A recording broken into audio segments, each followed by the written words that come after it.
In this video I'm going to talk through this STEP question from 2004. This is from Step 1, question 4, 2004.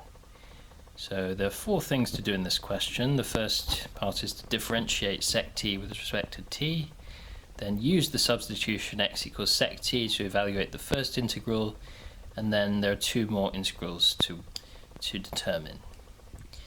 So let's start first by differentiating sec t. So note that as of 2020, or actually I think as of 2019, STEP no longer has a formula book. So we can't just look up the formula for the derivative of sec t.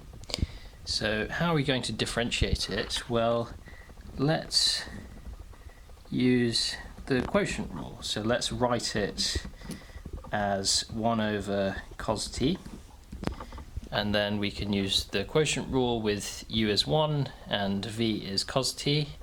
So the derivative of the top is 0, the derivative of the bottom is minus sine t, so we get minus sine t or plus sine t over cos squared t, and sine t over cos t is tan t, 1 over cos t is sec t, so we get sec t tan t. And now let's do part 1. Use the substitution x equals sec t to show that this integral is equal to root 3 minus 2 over 8 plus pi over 24. Well, firstly let's work out the derivative. So we know from what we've just done, dx by dt is sec t tan t. So the dx we're going to replace with sec t tan t dt. So this integral from root 2 to 2, 1 over x cubed times square root x squared minus 1 is going to become, so we're going to get sec t tan t on the top over x cubed is now sec cubed t, and then we have the square root of sec squared t minus 1. And recall the familiar identity, sec squared t is 1 plus tan squared t, so this square root is just going to become tan t. So we have, well, firstly we'll just cancel some of these secs, so we have tan t over sec squared t times tan t, and the tan t's cancel. So we're left with the integral of 1 over sec squared, which is the integral of cos squared t. And now let's worry about the limits. When x is 2, well, x is sec t, so cos t would be a half, so t would be pi by 3. So the top limit is pi by 3, and when sec t is root 2, cos t is 1 over root 2, so t is pi over 4. So those are the limits. Okay, so we need to integrate cos squared t, and the way to integrate cos squared t is to use the double angle identity for cos 2t. We can write this as 1 plus cos 2t over 2 between pi by 3 and pi by 4. And then we can integrate this, so the integral of a half is a half t,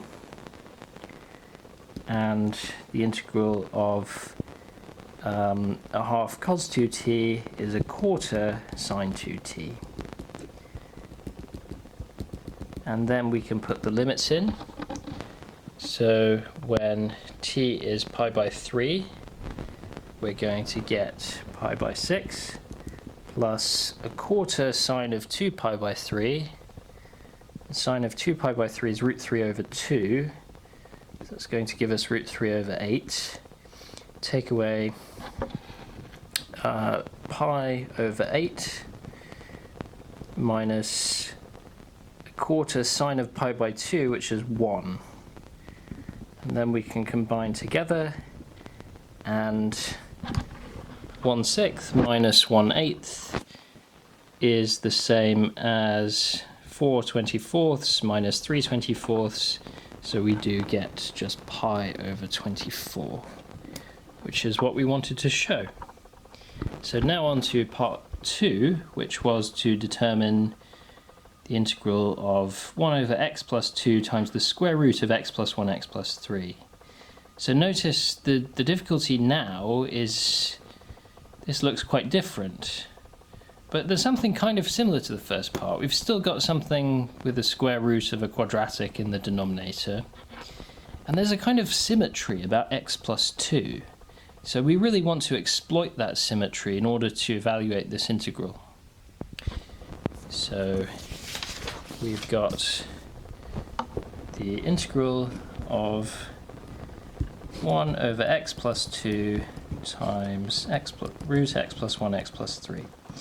So in order to exploit the symmetry around x plus 2, let's write the thing inside the square root in terms of x plus 2. Notice this is x plus 2 minus 1, and this is x plus 2 plus 1. So we have the same thing as root x plus 2 squared minus 1.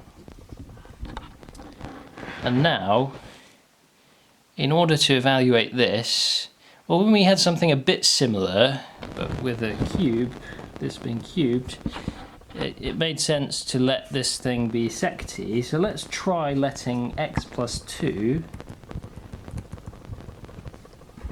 be sec t.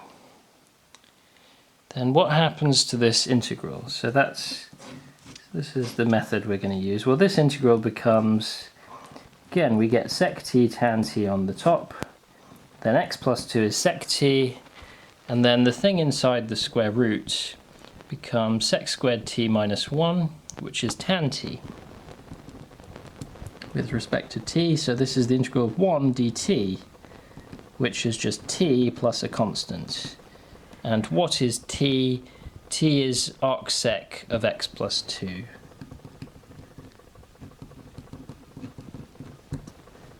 And that's the answer. And then the final part was to evaluate this integral, 1 over x plus 2 root x squared plus 4x minus 5. So now we've got this. So this seems harder because, again, it's not quite like this, but let's try and write everything in terms of x plus 2 again.